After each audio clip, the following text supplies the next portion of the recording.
Segretario, Crocetta ha parlato di un patto delle riforme per mandare avanti la legislatura. Cosa ne pensa? Ma io la trovo un po' surreale come proposta, poi per carità sia Crocetta che i partiti dell'opposizione si assumono ciascuno le proprie responsabilità, ma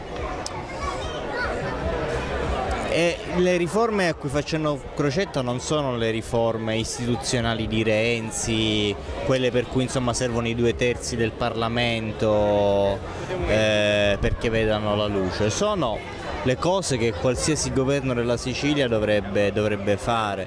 Il fatto che Crocetta provi a farle fuori dal contesto della coalizione che lo ha eletto mi fa pensare che l'analisi che noi avevamo fatto, e cioè che non c'è un disegno politico, non c'è un progetto per la Sicilia, sia più che fondata.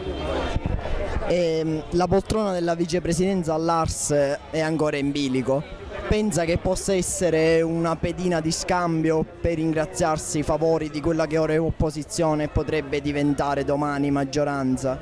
Ma mi sembra che quando l'opposizione dice noi non entriamo al governo ma siamo disposti a collaborare col Presidente della Regione si riferisca esattamente a quello.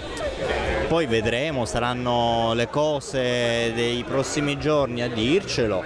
Quello che è noto, che emerge, è un atteggiamento dell'opposizione che passa dalle dichiarazioni diciamo di fuoco, dalle mozioni di censura nei confronti degli assessori della giunta Crocetta, alcune come dire, sostenute in parte anche dal Partito Democratico, al silenzio, e questo lascia molto da pensare circa la volontà dell'opposizione di fare il proprio mestiere.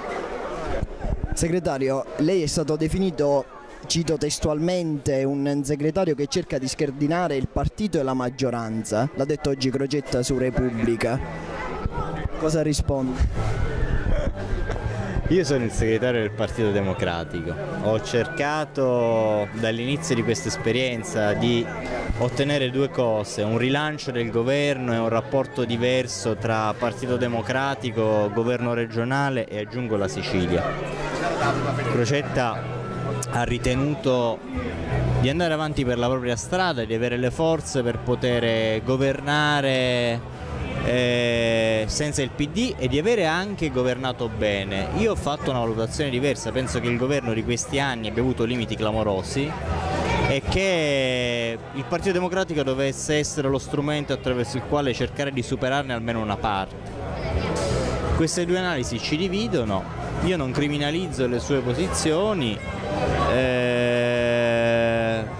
ma il lavoro che abbiamo fatto nel corso di queste settimane, di questi mesi, è stato esattamente quello di cercare di piantare il governo con i piedi per terra, di dargli una prospettiva, un orizzonte. Il fatto che oggi si parli di larghe intese, di vaghe riforme fatte con l'opposizione mi fa pensare che chi ha scardinato il quadro, questo sì, è davvero Rosario Crocetta. Come si andrà avanti? Ci sono delle mozioni di sfiducia sulla Scilabra, su un altro assessore, le voterete? Qual è la direzione di intenti del Partito Democratico? Il Partito Democratico è autonomo dal governo della regione, avrà la propria iniziativa politica, farà le proprie proposte come sempre ha fatto, le farà dialogando anche con le forze politiche, in particolare l'articolo 4 UDC, quelle che hanno risposto al nostro appello, al confronto. Le mozioni di censura non sono state depositate, l'opposizione sbraita, discute, ma nel nome di questa ipotetica prospettiva di larghe intese in realtà non ha chiesto la calendarizzazione di queste mozioni. Noi eravamo pure pronti a votarne alcune, comprese quelle all'assessore Scilabra, ma mi pare evidente, diciamo, che abbiamo un'opposizione che si sta come dire, predisponendo ad una stagione di larghe intese. Si va verso una riedizione di quello che è stato il governo lombardo, che era sostenuto poi dal PD, pur essendo stato eletto col centrodestra. Ora sembra che stia accadendo la cosa opposta con Crocetta. Ma io non so se il progetto sia questo. Certo, se l'opposizione ritiene di entrare nel governo regionale lo scenario è molto simile. Finora l'opposizione non ha detto questo, staremo a vedere. Noi siamo molto sereni, abbiamo le idee chiare sulle cose che ci interessa fare per la Sicilia, abbiamo le idee chiare sul fatto che con questo governo della regione il Partito Democratico non ha punti di contatto né elementi di condivisione vera. Se il centrodestra ritiene di condividere con Crocetta una stagione di governo, se ne assuma la responsabilità insieme a Crocetta.